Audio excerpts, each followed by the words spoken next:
रविंद्र रैना साहब को मैं जरा याद दिलाऊं कि जम्मू की सीट पे अभी तो पोलिंग हुई भी नहीं है। हम ये भी नहीं जानते कि कितने वोट पड़ेंगे वहां पे।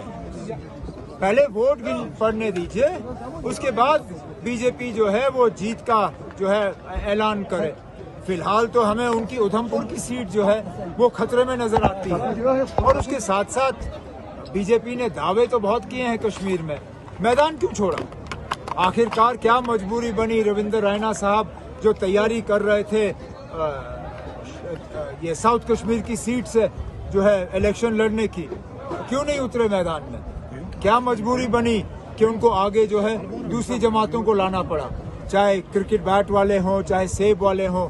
आखिरकार वो अगर काम कर रहे हैं यहाँ पे तो बीजेपी के लिए कर रहे हैं, तो बीजेपी को यहाँ जम्मू कश्मीर में कम से कम ज्यादा दावे नहीं करने चाहिए। अनंतनाग का कहना है कि जिसको भी सपोर्ट करेंगे वो कामयाब होगा। एक मिनट, अनंतनाग में क्या? अनंतनाग के लिए वो कहते हैं जिसको सपोर्ट करेंगे वो कामयाब होगा। जिसको कौन सपोर्ट करेगा? बीजेपी है ना। हमें पहले ही पता है बीजेपी वाले किसको सपोर्ट कर रहे हैं, और आप मान के चलिए ना आपके उनकी कामयाबी की कोई गुंजाइश नहीं है। वहां पे अगर आप देखें तो साफ तौर पे वहां मुकाबला बीजेपी के साथ अब नहीं रहा। वहां नेशनल कॉन्फ्रेंस का मुकाबला बदकिस्मती से हमारे ही एक दोस्त के साथ है जो कल तक हमारे साथ थे, लेकिन बदकिस्मती से सीट की लालच में वो हमें छोड़ के चले गए।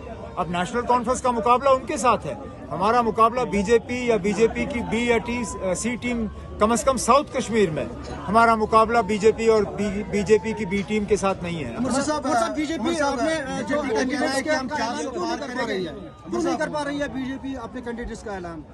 अब उन्होंने ऐलान कर लिया है, उन्होंने ऐलान कर लिया है। अब आप तक है कि आप उनके ऐलान को समझ पाओ या नहीं।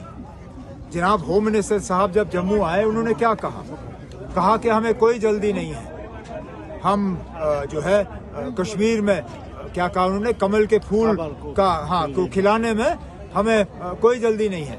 उसका सीधा सीधा मतलब ये है कि बीजेपी वाले जो हैं अपनी बी टीम और सी टीम का इस्तेमाल कर रहे हैं।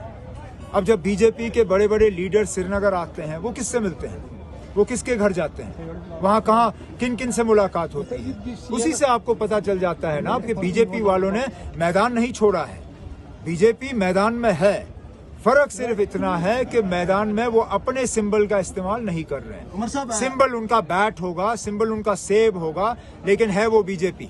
उमर साहब, बीजेपी का कहना है कि हम 400 पार करेंगे और कांग्रेस का कहना है साउथ में हाफ और नॉर्थ में 0 है। ये किस हवाले से है? क्या ना, मैं आपका सवाल ही नहीं समझ पाया। क्या? बीजेपी का कहना है कि हम 400 पार करेंगे इस साल। आप लोग इंतजार करिए, 5 जून को हम बात करेंगे ना कौन 400 पार करता है।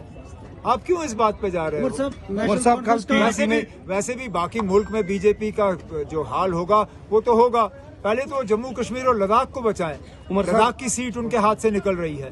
उधमपुर की सीट में कल के पोलिंग के बाद लग रहा है कि वो उस सीट को बचा नहीं पाएंगे, मुश्किल से। अब देखते हैं जम्मू में उनका क्या हाल हो जाता है। जहां तक कश्मीर की 3 सीटें हैं, मैंने पहले ही आपसे कहा कि इंशाल्लाह लोगों का जो हमें रिस्पांस हासिल हो रहा है, मेरी पूरी उम्मीद है कि तीनों सीटों पे, शुमाली कश्मीर, जनूबी कश्मीर और सेंट्रल कश्मीर, तीनों सीटों पे इंशाल्लाह नेशनल कॉन्फ्रेंस की कामयाबी रहेगी।